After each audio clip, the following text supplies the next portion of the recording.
What is up? What's going on?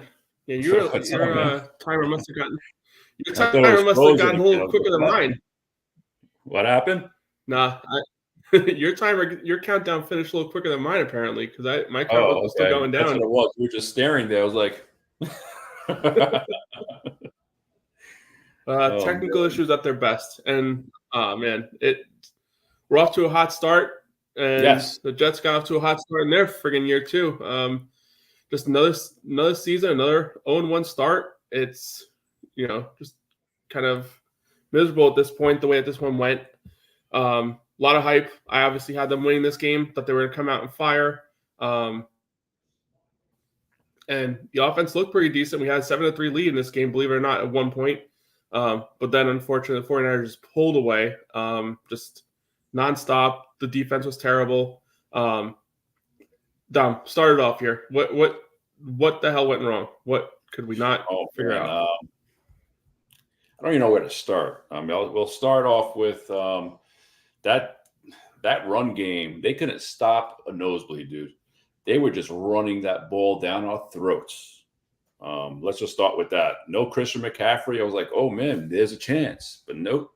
Man, they just like that. What Jordan Mason just came at us. And he's like Christian McCaffrey 2.0 that game. He looked like that, I mean, as far as the defense overall, I mean, outside of maybe Quincy Williams, he's the only one I think that did anything. There was no pressure on Purdy. I mean, Sauce kind of locked down whoever he was covering. I think he got thrown to once that whole game, but just the time in the pocket that Purdy had. I mean, that was a killer. 40 minutes almost of total offense.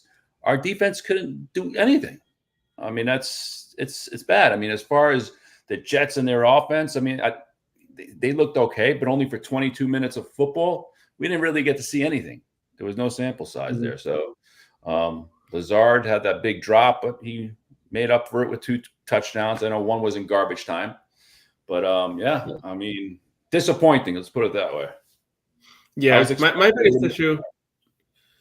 my biggest issue, and it seems to be a recurring theme, and I hate to be pointing it out already after week 1. Obviously, things can change very quickly depending on what they do moving forward. But, man, why are we still in year 4 of Saleh coming out in these games and still looking unprepared? It is absolutely ridiculous. I understand the 49ers are a powerhouse. I get it. If you would have told me that this game turned out this way, and it was because the offense just wasn't there, they weren't up to par, I would completely understand.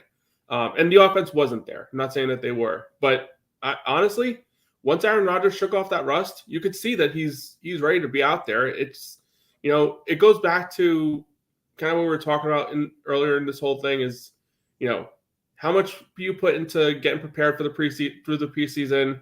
I know Aaron Rodgers himself talks about, preseason is, fake football. But sometimes fake football, even under the lights and that whole preparedness for a game, going through the emotions and all that stuff, it really does do something for these players.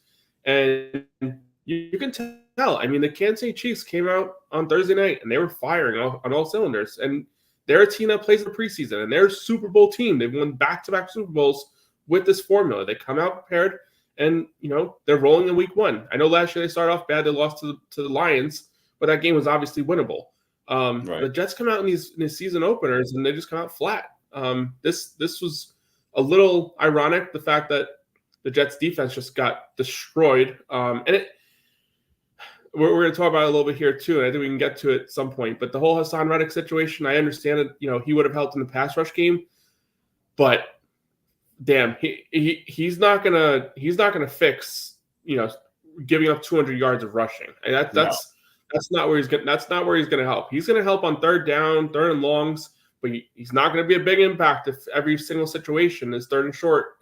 That's not what you brought him in here to do. It's been alarming. The Jets have historically kind of had a solid defense under Saleh. To come out week 1 and for the defense to do this with all the hype that they've been talking about, what this defense is capable of, it's not a good sight, not a good start to this whole situation. No, definitely not. I mean, Mhm. like, especially we're supposed to be known for our defense, right? And Yeah. I mean, him being unprepared for this game, whatever, man. Let's just move on from week 1 and let's go to week 2. Let's do that fast because it's sickening. I mean, there's the numbers, and off to the side here, we're rolling it out. Our new logo. Awesome, man. I like that logo all together. I know.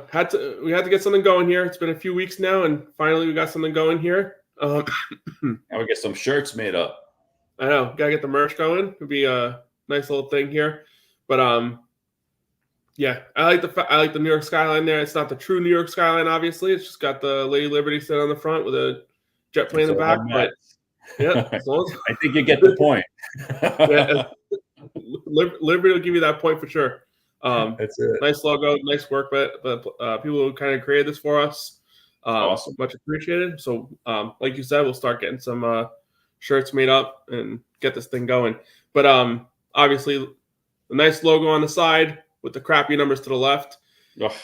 I mean, you kind of hit on some of this stuff already. The time of possession, 38 to 21. It's 49, and even that seems like I almost feel like they gave the Jets 21 minutes just to be nice. There was a period of time I felt like the Jets didn't touch the ball for what seemed like over an hour. The whole third quarter. The whole end of the second quarter, the whole beginning of the third quarter. It was literally like 7 minutes, a 7-8 minute drive to start off. That's when I knew it was over. When they scored that touchdown. Yeah.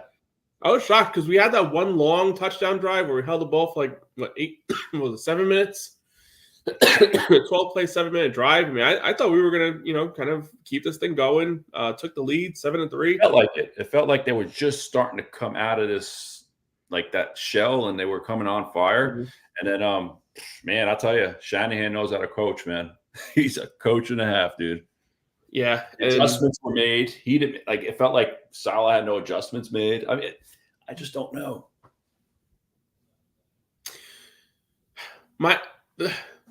The biggest problem I have, too, is the 49ers didn't even come out with a good game plan.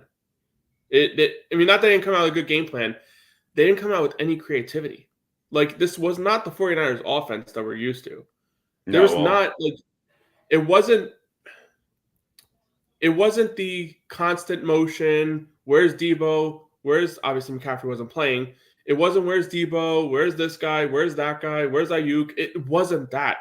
They just came out, lined up, maybe did like a little motion to the side, ran a couple of jet sweeps. I mean, this was an easy game as far as like what Kyle Shanahan could put on the field, because honestly, let's be honest, like they didn't have to go with a lot of stuff. The worst thing that could have possibly happened in this game for the 49ers is getting called for a couple of illegal formations. God forbid somebody goes in motion that's not supposed to.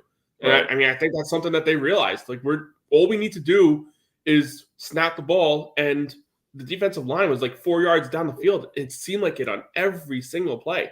Like, they came out with vanilla. They came out vanilla, straight up formations and just go to run your routes, be open, I'll throw you the ball. They couldn't get pressure on Purdy. I mean, these are the things. Well, again,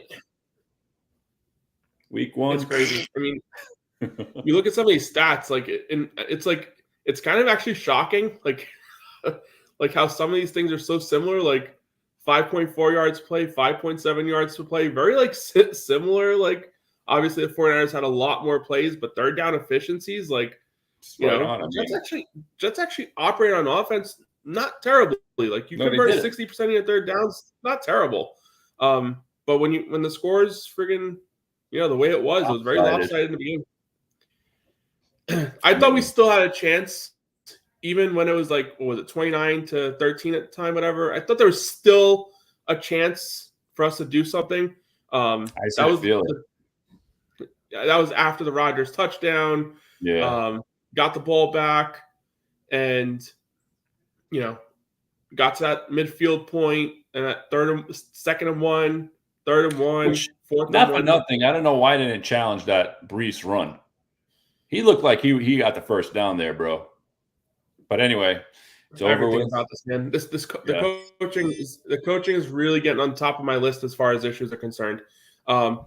You say what Kyle Shanahan did as far as his offense is concerned. No, like not the massive amount of creativity that we're used to seeing. Well, the Jets came out and there's like, again, it's just no motion, no.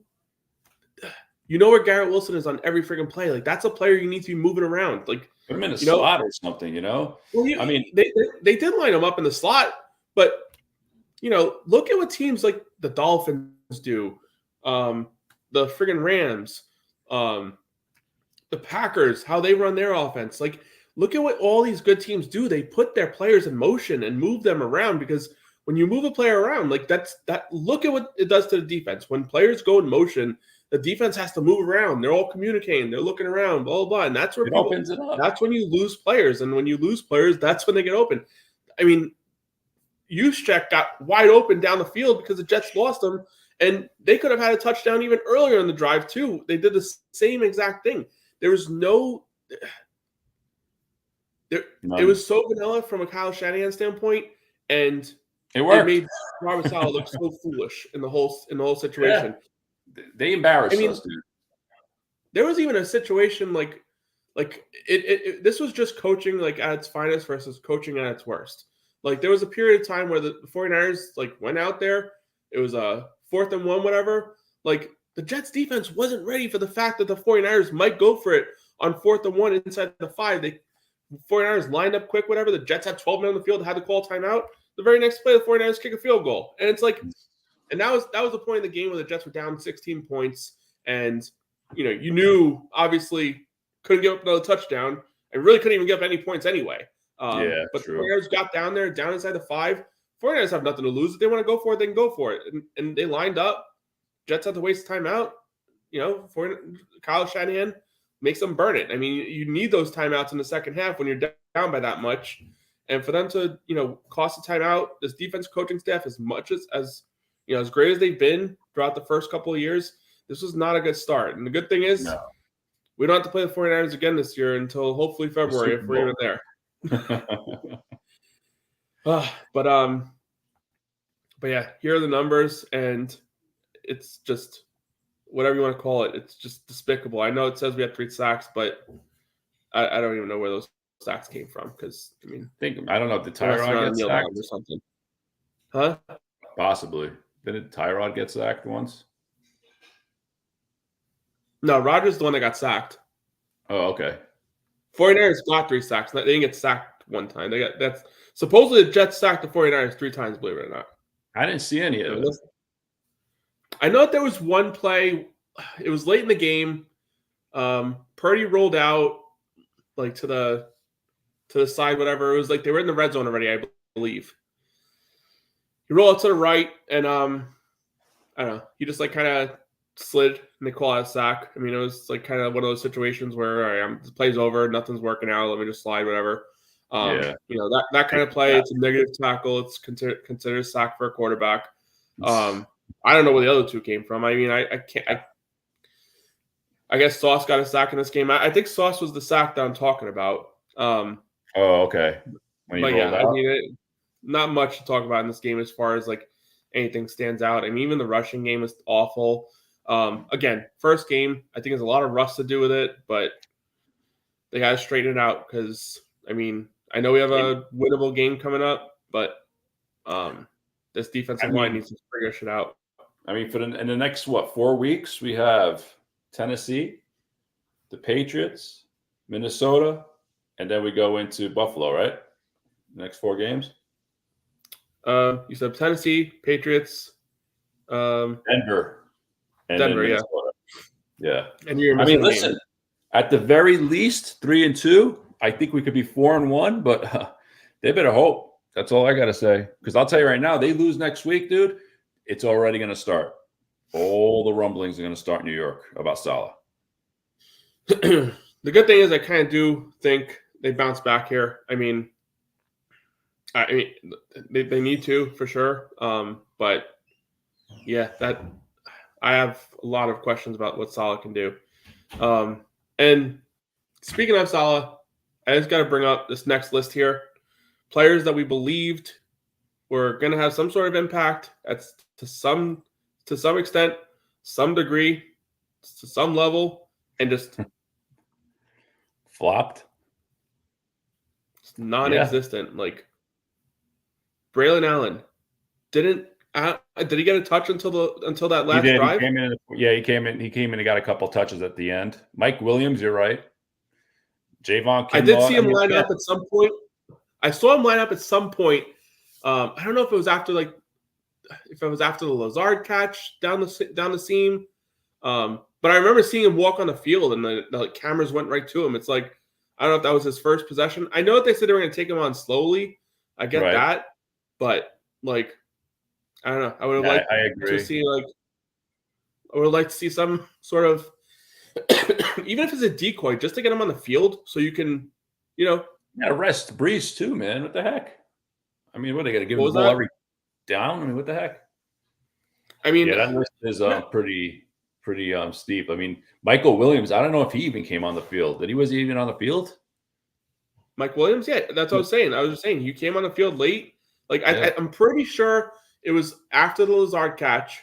They showed him coming on the field, and he lined up on the far side where the camera was. I thought you were talking about Braylon Allen. I'm sorry. No, Braylon Allen, yeah. Same. See, like, they went for it a couple of times in, like, short to-go situations and gave it to Breece Hall. Like, isn't the whole reason, like, for, like, why you brought in Braylon Allen and Isaiah Davis, like, back-to-back picks? Because you wanted somebody to, like, compliment Breece? Like, especially in that situation, 2nd and 1, 3rd and 1, 4th and 1. Like, why did this guy not get the handoff in one of those situations? Isn't that the reason you brought in, like, a bulldozer type of player? Now, what's supposed to be he looked solid in the preseason. It made no sense for him not getting it. Javon Kinlaw, the guy that, like, the big defensive line signing of $10 million, like, they got abused. It's so crazy. Like, watching the game, like, I completely forgot this guy even existed on the team. Like, it was like, I didn't hear his name not once. Did you? Nothing. This defensive line was playing awful. Okay, the next one, Malachi Corley not getting any time. Like, if Mike Williams isn't going to play, I get it.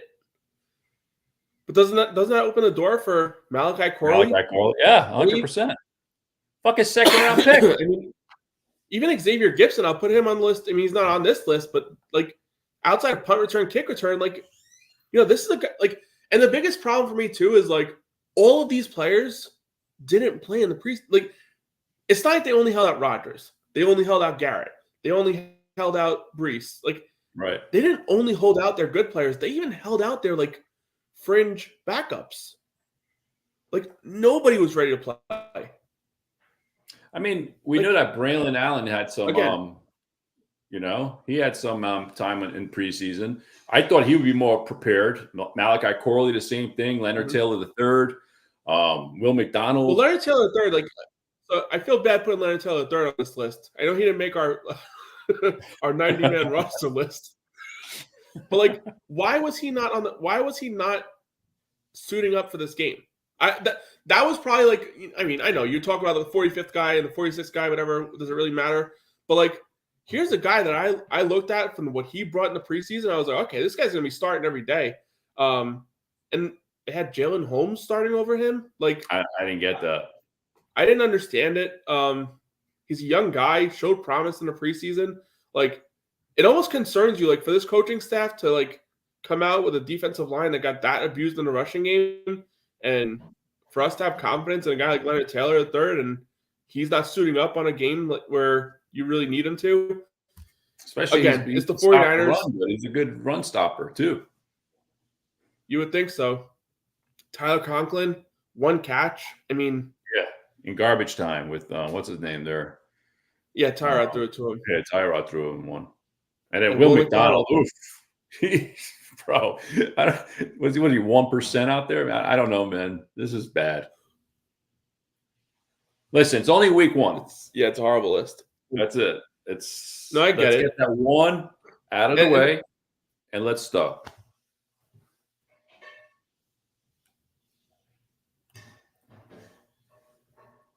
You hear me? coming back. There we go. There you go. Yeah, no, that's the one thing. It is only week 1. I'll give some good news here a little bit, some little positive light on the whole thing. 2021 Green Bay Packers opened the season against an NFC Championship caliber team, New Orleans Saints at the time with Drew Brees, came out and got destroyed, 38-3. That was the RELAX game. Oh, okay. What did Aaron Rodgers do? Went on to win 13 games, number 1 seed in the NFC, and an MVP. His 4th MVP. Yep. Does that mean that's what's going to happen this year? Obviously not. But, I mean, it goes to show, Rodgers has historically had situations where he's coming out a little slow on the regular season. That was the kind of season, too. I believe they didn't have any snaps in the preseason, too. I expected the rust from him. I mean, it was fully expected out of my eyes. I didn't expect him to come out, throw 400 yards, 300 yards. That really wasn't my expectation. I thought he hit around 220, 225 was really what I was thinking. But I thought I did think it was going to come out, take a little bit of time, get his feet wet, and that's exactly what it was. But the problem is, by the time his feet got wet, the friggin' game was over. The ground was already muddy, and it was too much to handle on that one.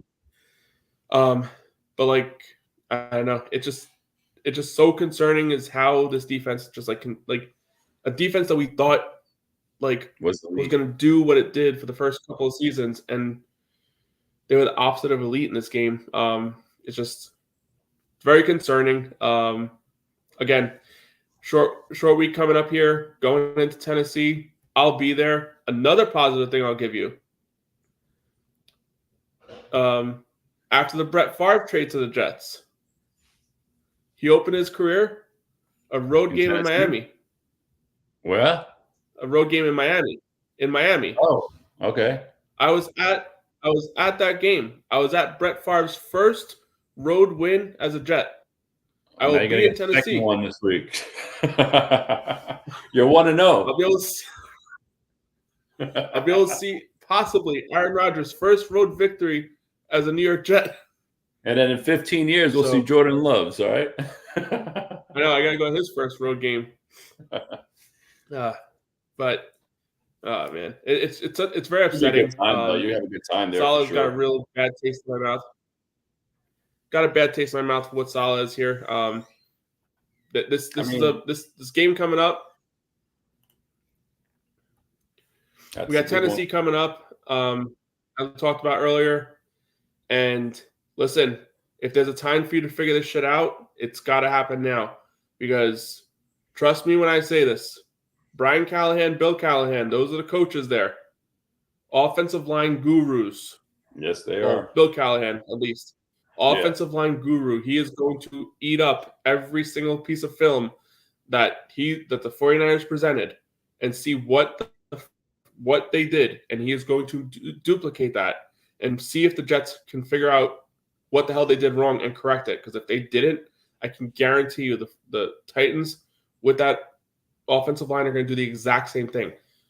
Good thing is, the Tennessee Titans offensive line is not the 49ers offensive line. But this Jets defensive line needs to turn into the old Jets defensive line because this is getting really bad really quick. At least. Yep. I mean, we lost 2 big parts of that offense. I mean, that defensive line. I mean, losing friggin' Huff, and then also, John Franklin Myers. That was a big, big loss, man. And I don't think they found their replacements yet. I mean, I know we got this Hassan Reddick on the probably he's got to be signing soon. I mean, that phone was ringing last night. Let's put it that way. I mean, now remember we talking about last week how the Jets have complete leverage. Now with the flip of the coin, But as far as going into Tennessee, I think going into Tennessee and getting that win, it's a must win for the Jets.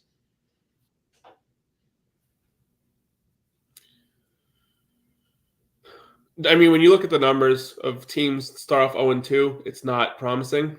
I'm not ready to give up on 0-2 just for the sheer fact of giving up.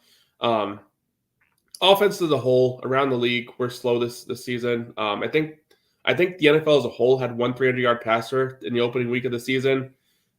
It's normal. I mean, it's normal for offense to come out with rust. It is not normal for defenses to look this terrible after they were top 5 the previous 2 seasons. It's alarming. I mean, that's all you can really say about this. I mean, I'm not sure what Saleh has planned, but he's got to take him to the grind because it was everything. It was poor tackling. It was, just getting blown up off the line of scrimmage. It was definitely complete rust. I mean, you've seen it. We've seen it. I mean, like I said, watching the game and just like this, that third drive, that offensive was just queuing. It looked really good. I thought that was the turning point. I thought the Jets were going to catch fire, and boom. I mean, then you've seen Sauce Gardner sitting out. He must have sat down quite a few plays. Like he was missing for the whole second quarter, wasn't he? Almost. You seen that? It wasn't the whole second quarter. It was, yeah. So I looked into this a little bit because it was very weird. It was, and even Saleh's answers, and this is where Saleh gets like super confusing too. Like he could have easily just said like after the game, like, oh, he. So from what it sounds like and what you look at, sounds like Sauce Gardner got the wind knocked out of him, and that's really plain and simple. Got the wind knocked out of him. Tackled Debo. It happens. It's football. All right. Like that's all that needed to be said. But Saleh's response after the game was like something along the lines of like he needed a breather. It makes him sound like he's out of shape. It makes him sound like he's like, you know what I mean? Like why do you need a breather? Like say, oh, you got the wind. Like it's football. Like, we understand. Like you get the wind knocked out of him. Maybe it friggin' happens. But the fact that he comes out there, he needed a breather. It's like what our number one corner, a guy that's responsible for covering guys like Tyreek Hill, Jalen Waddle. No idea. That guy, Ayuk, this guy's responsible for covering all these guys. He needs a breather? Like, what the heck? Oh, my God. Saleh with his words, I don't know, man. By year 4, you would have thought he could figure out how to handle the media and how to answer and he's pretty good with the media. He's gotten better. Better, but, I mean, the whole thing last year, him, texting Joe Beningo and shit. Oh, my gosh, dude. I'm surprised he didn't get fired for that. That alone could have gotten fired. Jeez. I know it's a fireable offense.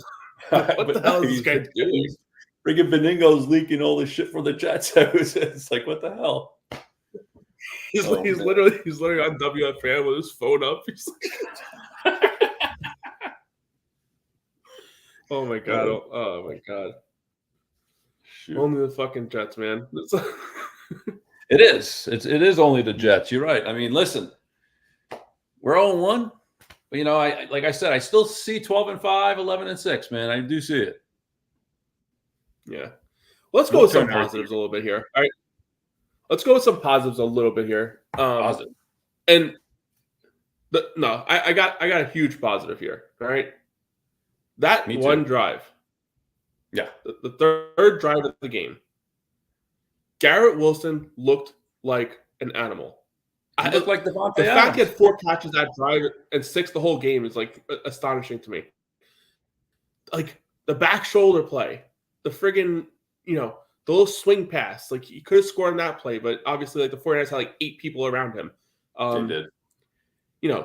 Just the dig route down the middle of the field. Like it was that was the drive we were like, holy shit, okay, now the things are rolling, And even Rodgers came up to Garrett Wilson on the sideline. It's like, me and you 5, we got this game. And then it's after that, the 49ers just said, no, we don't want them touching the ball again. Let's keep this ball for the next it literally felt like, I mean, I almost got to pull up the actual drive by drive limits, but that drive to end the half. No, it wasn't even a drive to end the half. The Jets got the ball. Oh, sorry, 49ers got the ball. Long ass drive. And they got the field goal there. Jets got the ball, 3 and out. 49ers got the ball again. Long ass drive to end the half. Kicked the field goal. Jets got the ball with 20 seconds left, took a kneel down, whatever. It wasn't even 20 seconds. I think it was 10 seconds, whatever it was. Yeah, it was. 49ers opened the second half with the ball. Long ass drive. It was literally, the Jets ran 3 offensive plays, true offensive plays where you're actually trying to get a first down in the span of the 49ers scoring 2 touchdowns and a field goal? Come on. Like I said, it was over before it even started. Like at that point, like after the 7-3, it was just downhill from there. 49ers just took over, and it was just too much. It's just too much. Luckily, Jets don't have to play a team of this caliber. But I really am excited this week to see what Garrett Wilson and Aaron Rodgers have in store because, I mean, and somebody else has to step up too. I mean, it's got to happen. If it's not Mike Williams, they're still trying to work him in. Fine. But you got to find someone else. And Lazard had a good game too. I'm not gonna. I was gonna say he's the other positive. But he's got to make catches on third down. I mean, that's a big play right there. It was third down, opening drive, catch the freaking ball, man. I agree. And he made some nice catches down the stretch too. That touchdown, although it was in garbage time from Tyrod Taylor, that was a nice catch. Tyrod threw it low, got down to it, caught it. That pass down the left sideline. Showed late hands, got his hands up there at the last second, brought the ball in. It was kind of what we were hoping to see with Lazard when he got here. You weren't expecting him to be that 1,000-yard receiver. He never was that in Green Bay.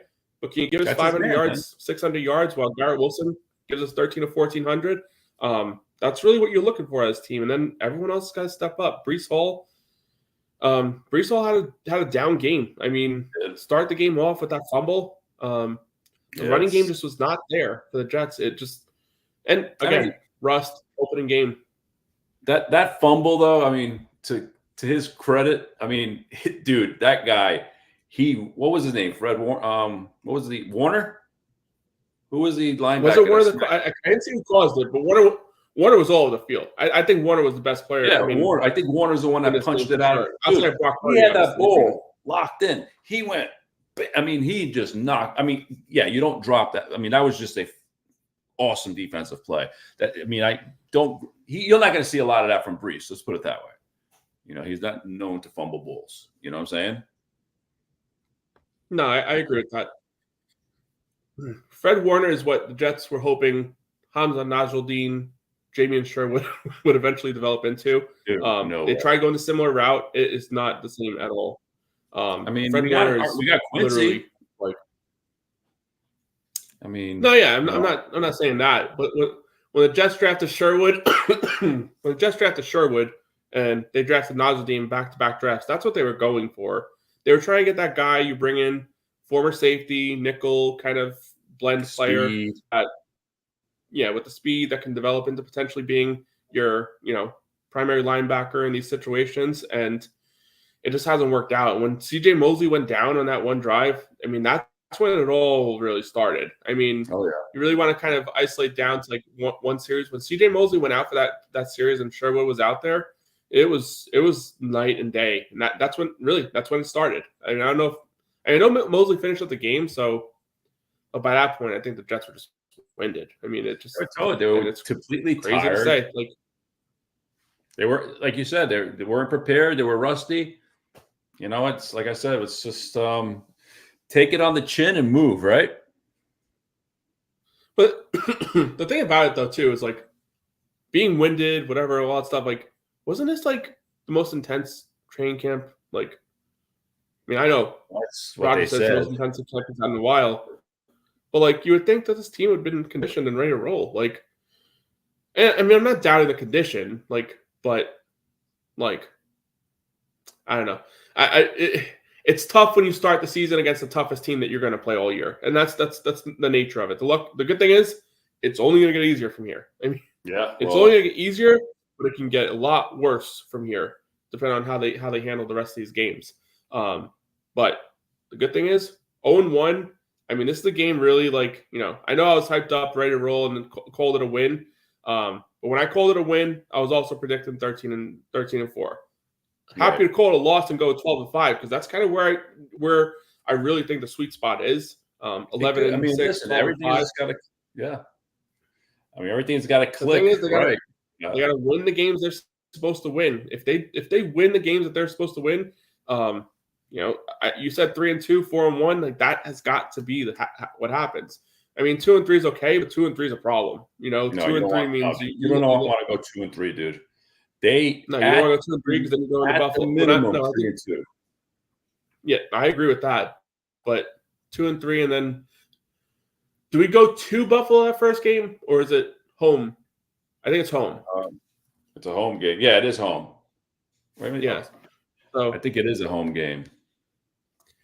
How about our boy Sam Darnold, huh? I mean, let's see who does it. Because they got the 49ers this week. Oh my God. Can you imagine if he beats the 49ers? Oh my God. I wouldn't even know where to start. No, that's the thing about that one is like the 49ers are a powerhouse. That'll make him look stupid. That Minnesota defense is terrible. That Minnesota defense is gonna be terrible. So they made Daniel Jones look foolish. They're not gonna make Brock Purdy look as foolish. That's for sure. That's for sure. But yeah, it's just so unfortunate, And I know it ended 32-19, 13-point loss, whatever. It looks a little bit better on paper, but it was worse than that. I just want this team to keep it close, man, and keep it close for a little while. And if you kept it close for a little while and late in the game gave Rodgers a chance, that's really what I thought it was going to come down to. I did not think after the first week of the season we'd find ourselves in a situation where we played blowout football, and that's exactly what happened there. Again, 49ers are a great team. Got to give them all credit. They got Pro Bowlers at every friggin' level of that team. Offense and defense. We got the same on our side. Offense needs a little catch up here, and we got to keep it rolling. But good test coming up this week. I know Tennessee awful in that opening week of the season. Will Levis was awful. That interception threw late in the game. Nothing. They were winning big. Yeah, they were winning they were winning big. And in Chicago went like 24 points unanswered.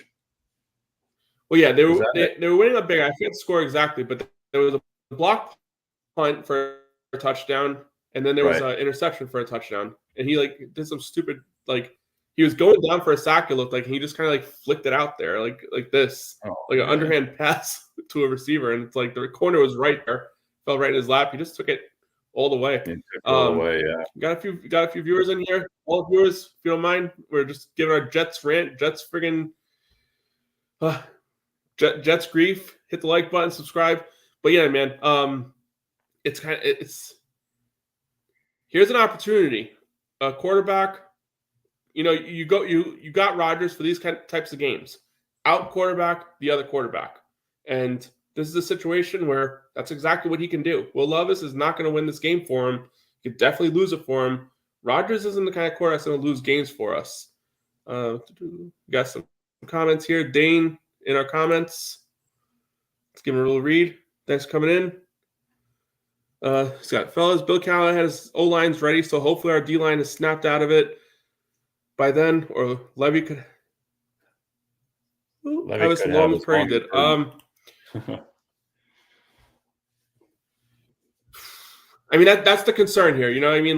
Obviously, Bill Callahan, I mentioned it earlier, and I know Dean wasn't in chat yet, but yeah, Bill Callahan is that's the first thing I thought about when we got through this game is what's this defense going to do when you have another offensive line coach that's good. Dane, what I'd say to Dane here is that as good as Bill Callahan is as an offensive line coach, and I expect him to be ready.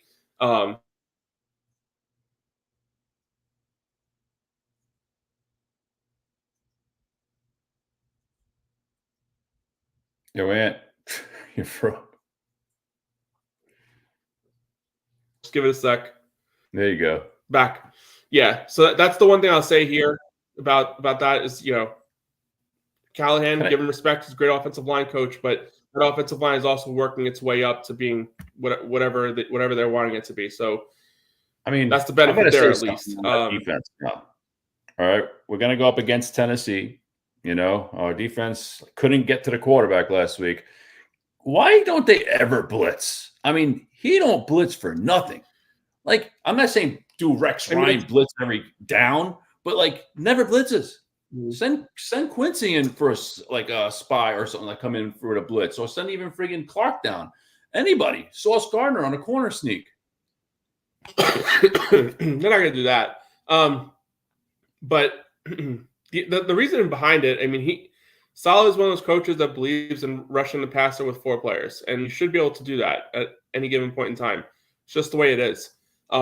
Unfortunately for the Jets in this situation, they don't have somebody that's going to win these one-on-one battles. I mean, Jermaine Johnson was somebody like, really expecting for him to take that step forward. Quentin Williams was double teamed, triple teamed the entire game. But the problem is, what was that? That's like even Kinlaw. Nothing. What was that? Will McDonald. Yeah. I mean, you're really expecting these guys that you picked high in the draft to be able to produce pressure. And I mean, you mentioned the 4 guys right there: Kinlaw, Jermaine Johnson, obviously, Quentin Williams. I mean, all these guys should be producing pressure. Solomon Thomas, former first-round pick. I know he's not the guy that the 49ers were hoping they picked when they picked him 3rd overall. But he's pretty but the problem is, I mean,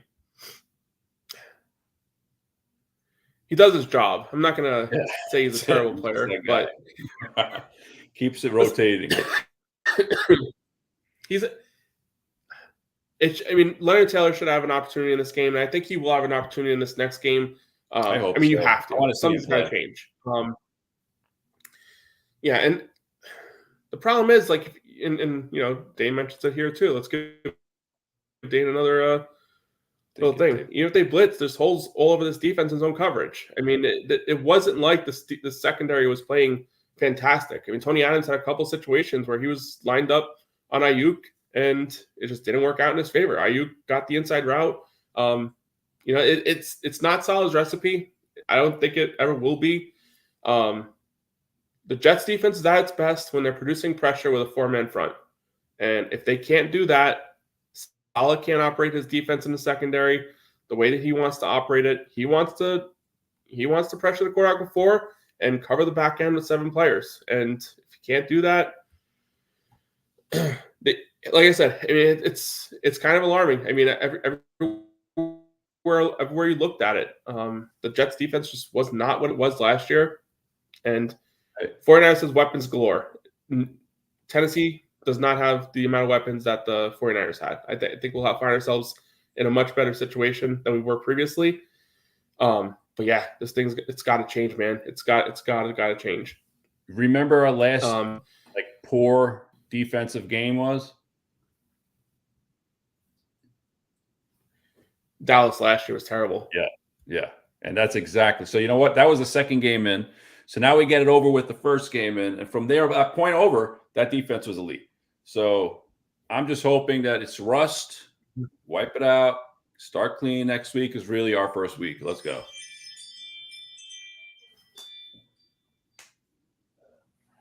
Oh, actually, you know what? We had one worse. Oh, yeah. How about this one? This was by the time we were tuned out, probably. Yeah, tuned out. Cleveland. Yeah, that Cleveland game, they looked bad too. They could have stopped the joke. That was about the time where we just. That was when. Njoku had 100 yards in the first half. Dallas was putrid. Cleveland was putrid. Yeah, so start him in fantasy. Yeah, might as well. But anyway, I was just, it's befuddling. I mean, this defense got to come out a little bit better in the future. I mean, it's got to start against Tennessee. So it will. I guess what's your biggest expectations on this defensive line? Say it again. I'm sorry. What's my biggest? What's your expectation on this defensive line figuring it out? I mean, who needs to step up? Like, who's the guy? Obviously, we know Quentin Williams has to step up. Obviously, we know Jermaine Johnson got to take another step. Like especially in the interior. Who on the interior is gonna? It's gonna have to be Kinlaw. That's my biggest question. I thought Kinlaw was supposed to be that guy. We don't know yet. I know it's gonna have to be, but yeah. Well, who else? Do you actually kind of have faith in there? Because I mean, he came over from San Fran. I think that was a contract that they kind of went out of their means a little bit for. I know. What was that? I say you would think he would know a little inside, like. You think so? He was there.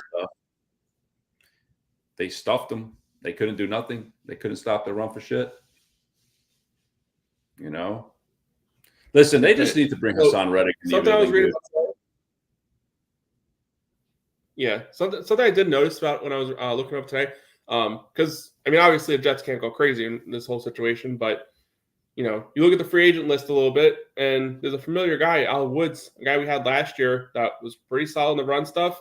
It's a guy that you consider bringing back in, potentially help out this defensive line because, I mean, let's be for real. I mean, we can't keep operating this way. We keep bringing up this whole Al Woods is defensive the one line that got hurt last year, right? He was the one that he got hurt last year. Yeah, he got hurt in the middle of the year. But when he was there, he was a big guy, stuff up the middle. I mean, I don't know why the Jets wouldn't go out there and bring him in ASAP and really give him an opportunity to kind of get a role. I mean, obviously, it's not something you can take him off the streets. He'll be starting against Tennessee, but bring him in a body, practice squad guy, type of guy. He's probably in that veteran role where he can line up to the practice squad, work him in. Because, I mean, let's be honest, the Jets have got to get this whole thing figured out. It's got to happen. I mean, this is a major flaw. Hassan Reddick, as I mentioned, is not going to fix the problem on the defensive line. He'll help it. He will definitely help it, but he's not going to solve and resolve the entire issue. So I would say from here, Jets got to just figure something out and get as many buys as you can. Because if this is what you're going to deal with week in and week out, it's simply not going to work. But you got the Tennessee game coming up. Let's hope they make their adjustments, figure this whole thing out, and go from there. So last words here. Obviously, we mentioned the Tennessee game coming up. Pop that banner up again. What's your expectations as we lead up into Tennessee? All right. At least more than 21 minutes of ball possession, for sure, on the offensive side. I see them, right? That's the first thing. My expectation is go back to the run game. I mean, let's establish a run game. Let's play some smash mouth defense. I think this. I hate to say it, but they should easily win this game. Okay, I don't see it being a problem. I could see a win like 27-10, 27-13, Jets. I see Rodgers throwing for 240, 250 yards, 2 touchdowns. Good game. Good overall game from them.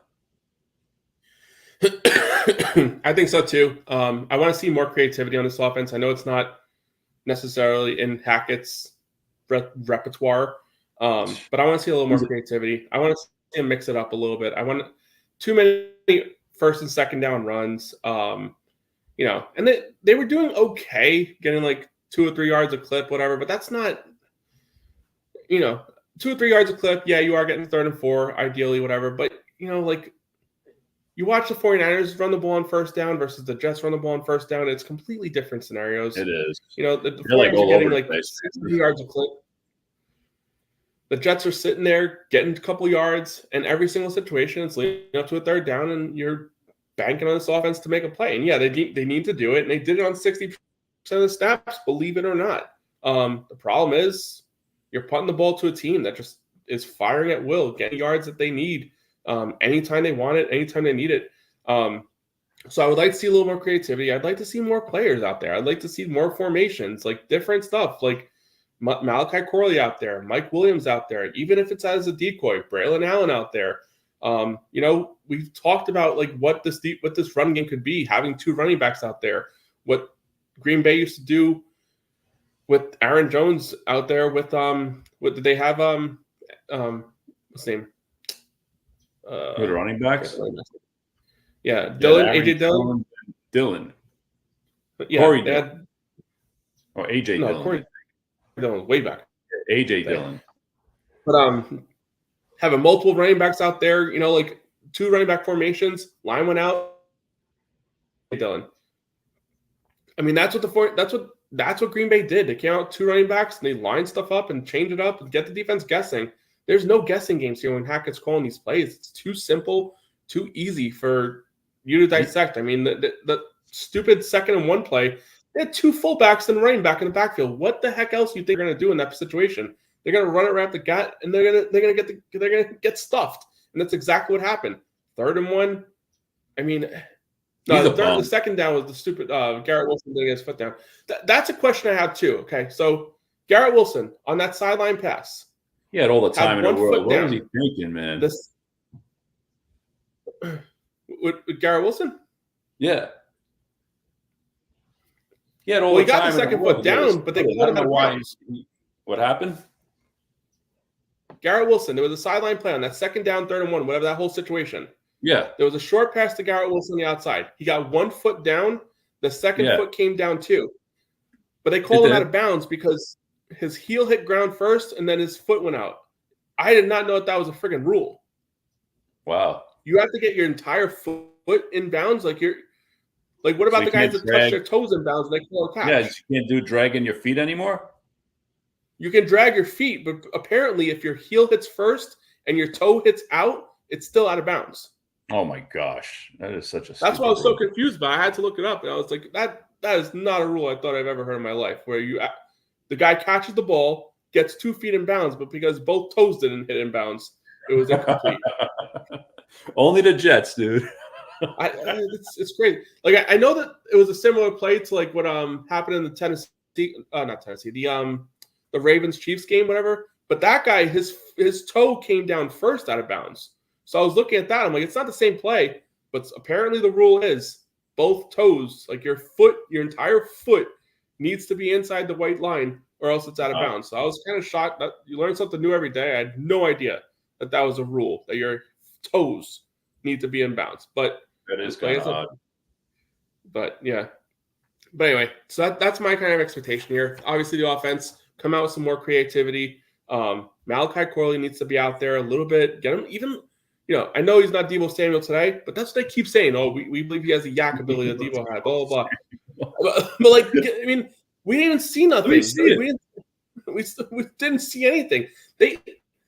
Supposedly they tried trading up into the second round to get this guy. If you were so desperate to get this guy in the second round, why is it that you have no plan in place for him to even like have some sort of role in an offense that, let's be real, isn't wasn't going crazy? Like the top 2 players were Lazard and Garrett Wilson. I know, 49ers figure out a way to get Juwan Jennings and make him look like a. That guy Hackett, man, he's a joke, dude. I'm starting to get tired of him. But we have no choice, do we? Yeah, it's. Unfortunate situation we're in. I know they tried bringing in another guy. Obviously, can't do anything about that now. But Salah's input on the offense. Again, I'm not entirely against what the offense did. We did come out there, had that big touchdown drive, made it 7-3.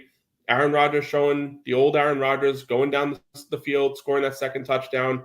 But it was just rust. They weren't ready. Not playing the preseason was a huge, huge impact, I think, in that Rodgers come out and been rusty in preseasons before. Just got to hope, going into this next week, they're more prepared, shake that rust off, and come out slinging. I agree. And this defense, obviously, number one. The whole point of this, the whole Jets scenario, the whole big picture is you're bringing an MVP caliber quarterback to operate with a top 5 defense that has the ability to be even more than that, is what we talk about. And just have Aaron Rodgers come out here and be a game manager. Well, the whole thing was like, we don't need MVP Rodgers. We don't need MVP Rodgers. We don't need MVP Rodgers. Well, the defense looks like that. We're going to need MVP Rodgers just to even get a sniff at the playoffs. Game. Yeah. But that's all I got, bro. Let's hope next week is better. We'll be back on again next week. Thank you for joining. Tuesday. Let's go Jets. Let's go Jets, bro.